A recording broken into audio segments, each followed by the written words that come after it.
Welcome back, everybody, to the Salt Lake City franchise here on MLB The Show 25. We are in the midst of Season 4, and it's very, very hazy right now because we have been nicked up pretty badly. And really, when your best player goes out, it's not necessarily a great thing, especially for a team like us. Like, we do not have the depth in order to make up for a major injury like Terrence Madlock.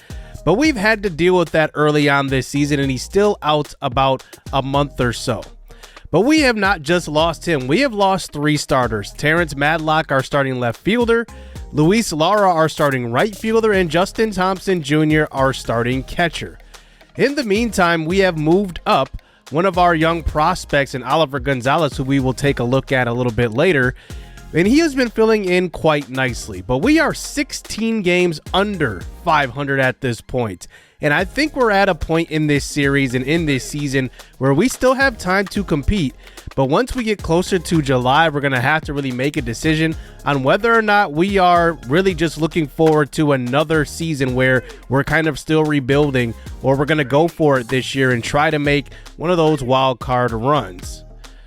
So in this episode, we're going to get through a lot of gameplay, and we're going to start by facing one of our former pitchers in German Marquez as Brandon Woodruff goes for his 5th win of the season, as he has not lost a game yet. We are at home versus Marquez, and we are going to work.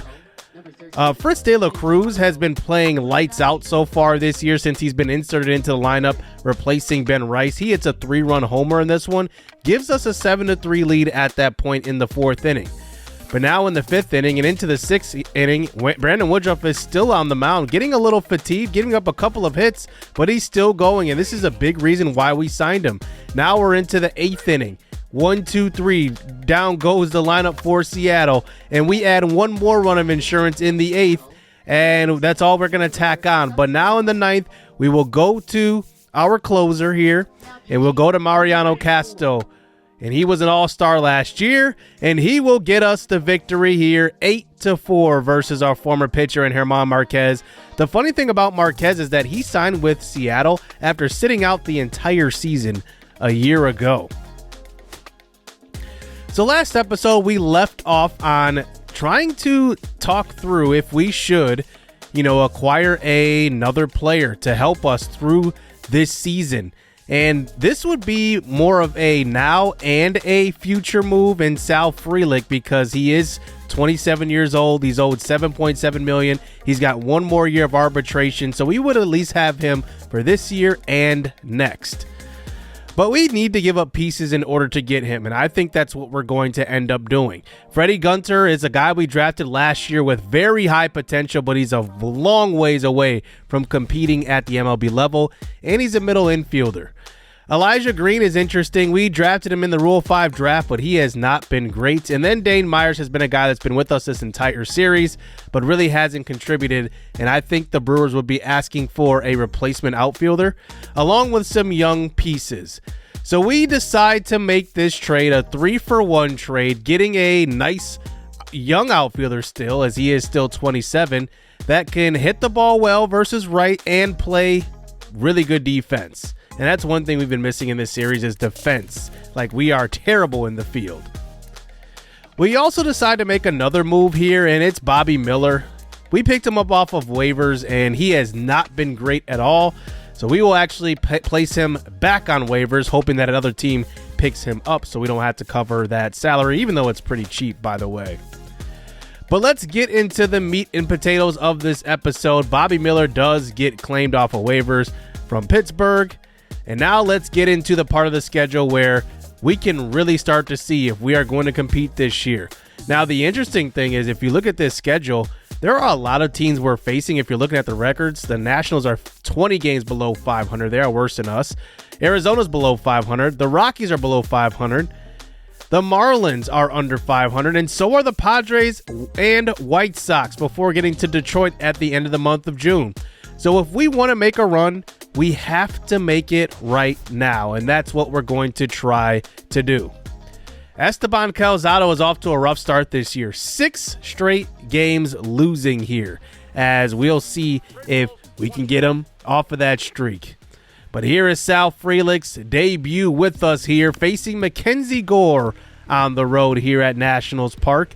And we'll see if Sal Frelick can give us the boost we need in order to make a little push towards the All-Star break. Here is Frelick with a high fastball, and he does get good timing on it, but just an infield fly out here.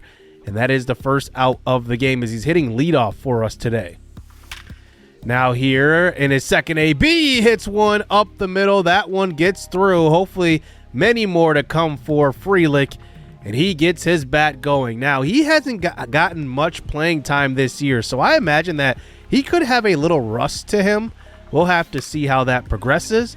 As here is Frelick now late in this game in the top of the 10th inning. It's a 3-3 ball game at this point, and he flies out to center field. And he gets one more opportunity in the 13th inning. These close games are going to kill us, especially versus a team like the Nationals, who are 22 games under 500, and he strikes out once again. But now bottom 13. We end up playing this scenario here. Frelick in left field at this point. Runners on the corners, no outs. The ball could be hit to us, and Frelick might have to be the hero. But this is a deep fly to center field as Andres Chaparro hits it deep. The throw home, Dylan Cruz is too fast, and the Nationals end up winning this game in extras. And this was a team that I just wanted to sweep because we knew we were probably on paper a little bit better than them, but they end up getting the win right there. We hop to the next series here. The Kansas City Royals, another close game late. Here is Fritz De La Cruz with runners all around him. Bases loaded. One out. A pop fly to left field is deep enough to score the runner from third, and it will be ruled a sacrifice fly, and we do take the one-run lead here late. But can we add some extra runs of insurance now that we have a one-run lead? Here is Wilson, though. Curveball way ahead of that one, and that one will be a swinging strike 3. But what do you know it? The Royals end up scoring one more, and we go to extras. As here is Fritz De La Cruz. He swings and misses at that one. And this game will continue all the way into the bottom of the 10th inning. Here's Pasquantino, who hits one deep to right center. That's the ball game. Another close game here ends in a walk-off. And Mariano Castro does end up with the loss on that one, and technically it's not a blown save. And we end up winning there in that series, or losing in that series. Oliver Gonzalez is a guy I want to focus on here as we play the Nationals again, this time at home though, because Gonzalez is really off to a pretty good start so far in his MLB career. The on-base percentage is actually really good, .333. And he's hitting at the top of our lineup, still 19 years old. He's got a lot of developing to do. I'm going to cut that beard off, by the way. He's only 19, doesn't have a full-grown beard. And we'll see what he can do today here versus Ryan Murphy. But Gonzalez is a guy that is going to be a part of this core going forward.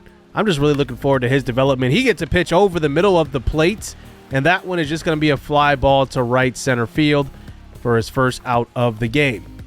But the advantage to Oliver Gonzalez is really that he is a switch hitter. Like, we do not have to platoon him. He can hit versus right and left, and his ratings reflect that as well. Like, he is actually a very balanced hitter as he stays back on the inside curveball and drives it up the middle for his first hit of the game here in the bottom of the 7th inning. Now, it's a 3-0 lead at this point. As you've seen so far in this episode, every team ends up coming back late. And is that an issue with our bullpen? I'm not sure, but we are not scoring many runs either. But Gonzalez flies out to center field in the 8th, and we do hold on to win this game 4-2, as Johnny Hood actually gets his first win of the season. He's 1-7. So we skip forward to the next game in this series, and I want to highlight this because Elvis Esparza is at the plate. Now, he was off to a hot start here in Season 4, the 18-year-old shortstop, hitting very well, known for his contact and getting base hits. And this time he hits this one to left center. That one gets to the wall, and he's got very good speed at 88. He is into second easily, and now we have a man on second bottom of the ninth inning, and 1 out with some speed on the bases. We go to pinch hit for Dustin Davis, the rookie outfielder who's just been moved up just to fill a roster spot. And we bring in Giancarlo Stanton here to possibly win this game, and he's not going to do it. A swing and miss at an outside slider. And now there are 2 outs, and the skipper will go to the bullpen and bring in Alex Fado here to get them into extras. But he has to face Jesus Sanchez, who's hitting in that 9 spot. A low sinker on a swing and miss brings it to a 2-2 pitch. This one hit down the third baseline. It's through, and then Esparza with that speed will score easily, and we will walk it off here. And how about these close games versus these terrible teams? I don't know what it is, and maybe we are just a terrible team at this point, but I'm going to keep rebuilding here and see what we come up with. We are 24-39 here as we enter kind of, the month of June now, as Oliver Gonzalez once again at the plate here in a 1-0 game in the top of the 3rd inning. Pay attention to the score here. It's 1-0.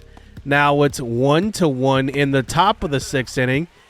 And once again, we are just not scoring runs. It's 2-1 in the top of the 8th inning. Oliver Gonzalez will fly this one deep to right center, but he just does not have that power on his bat just yet at 19 years old.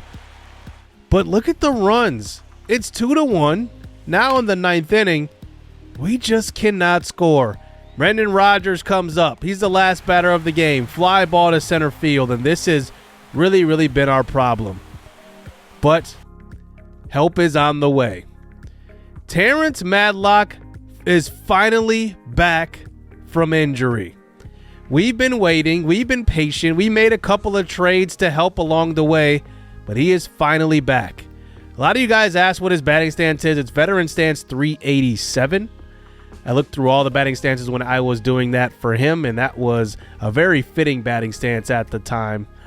But he will be inserted into this lineup, and he will go straight to the number 3 spot. And look at the lineup now. We will kind of use this lineup here, at least for, this month. Jesus Sanchez will hit leadoff with Oliver Gonzalez at the number 2 spot. He's up to 286 with his average. With Fritz De La Cruz, who is now hitting in that cleanup spot with Ryan O'Hearn behind him. But the bottom of our order is not hitting great at this point. So really our runs come from the top of the lineup and nowhere else. And that is probably a good reason why we're not scoring runs as much as we would want. And I think that just we have hitters on our squad right now who are just not hitting the ball well and probably will never be great hitters. Kind of like Weston Wilson. Weston Wilson is what he is. He's a solid third base option, but he's not going to drive in a bunch of runs. But here in Madlock's return, he will face Gilbert Diaz on the mound. And he's got runners on first and second for his first AB, returning from a fractured shin. So here we go now. First pitch he sees is a fastball high. He was a little anxious on that one. He hits that pitch extremely well. Now a 3-2 pitch here and outside, and a good location on that fastball right on the edge. You couldn't take that one. And that will be a fly out to left as we move on to the top of the 3rd inning. Look at this. No runs on the board. We had runners on first and second, no out. And here is Madlock this time, driving it to left center. That one gets to the gap, to the wall, and a stand-up double here for Madlock. These are the type of hits that we have been missing. Like, we just do not have guys that drive to the gap well at all. Madlock is one of them, but there aren't a lot of them on our squad right now. 4-1 game now. We have a 3-run lead. Here's Amir Garrett in a nice play behind the bat grab on a ground ball up the middle. Probably would have been snagged by the shortstop anyway, but a nice play. But now top 8, and look at the score. 5-4. Is the issue our bullpen? I'm not sure, but here is Madlock. A drive to center, but it is caught. A 5-4 loss here as Arizona ends up beating us. And this is a team that's supposed to be our rival. I can't wait for the day that both teams are really good in this division. I don't know when that's going to be because the Dodgers keep dominating. But now we move into the worst team in our division, which is the Rockies at this point. And we are in a situation here late in this game. Like I said, what is wrong with us? We are in all these close matchups versus these bad teams.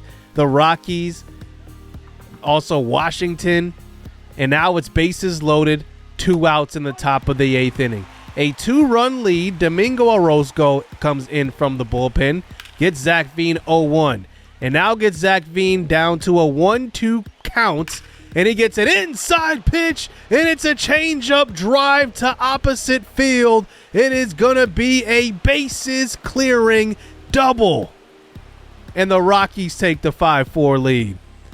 You couldn't make this up if you wanted to. This episode has just been sad. We are in all these tight games, and we just cannot hold on late.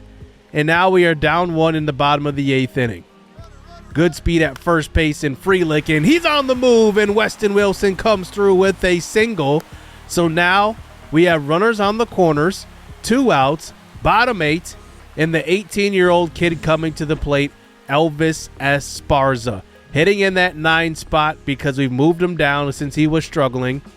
We'll see what he can do in a big situation here. Off-speed pitch, and he just gets some wood on it down the left field line and ties this ball game up in the clutch. And that's Esparza with a nice hit. And the 18-year-old kid is going to need the experience of playing in these clutch moments because he's going to have a lot of them. But they do go to the bullpen here, bring in another arm out of the pen to face Jesus Sanchez, and the first pitch he sees will just be a slider, ground ball to second, and we're headed to extras. Weston Wilson back at the plate here in the bottom of the 11th inning, and really a hit might win this game with good speed in Sal Frelick at second base, and he walks. So that brings up Esparza again. 2 for 3 today.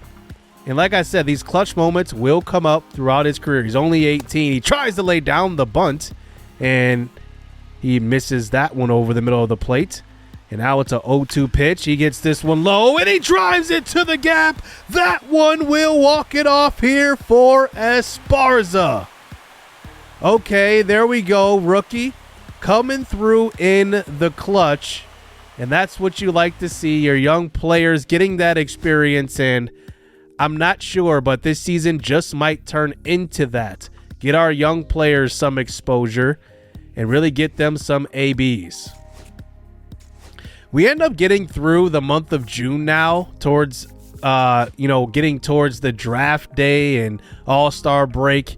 And our team is actually not doing too bad if you think about it. Like, we are actually a little bit over 500, maybe 1, maybe 2 games at this point from when we started this episode. We are 14 games under 500. And yeah, that isn't a great record, but I do want to play it out, see how we can get into the All-Star break and really start to make decisions on our roster at that point. But here is Terrence Madlock here in the top of the 9th inning. It gave us a weird scenario where we just played on the bench. And then we end up winning this one 4-3, or end up losing this one 4-3. We got 12 hits in that game, by the way. Then finally, we hop into this Detroit series. And this was one that I really wanted. We had a good Detroit team come into our stadium. And I really wanted to win this series to get some momentum going into, next episode. But here is Fritz De La Cruz, who's hitting .345. On the season with runners in scoring position, by the way. Perfect scenario for him. But a 0-2 pitch, and it's an inside cut fastball, and he cannot make contact. He whiffed on all 3 pitches right there. And we end up losing another close one, 4-3. And then a big domino falls in the division. Corbin Carroll gets traded from the Diamondbacks to the Astros. So if you are wondering, what it takes to get a guy like Corbin Carroll, this is what the Astros had to give up. They had to give up Yainer Diaz, who is an 85 overall B potential guy at 29 years old. They had to give up Fernando Rodriguez, who was an A potential first baseman drafted back in season number 2. And then Emmanuel Shell, who was drafted last year, who is A potential. So all of that to get Corbin Carroll.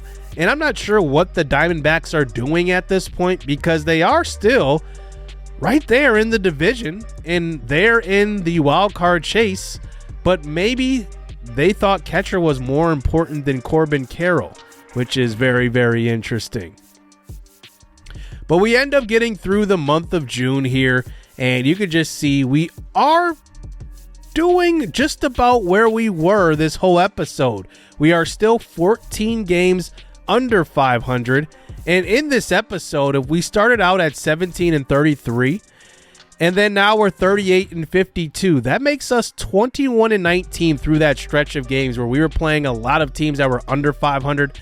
We did what we were supposed to do. We finished over 500, but only 2 games over 500. So I'm definitely, on the fence here. And we are leaning towards, getting rid of a lot of our older pieces that are going to be hitting free agency. I don't know if it's working at this point.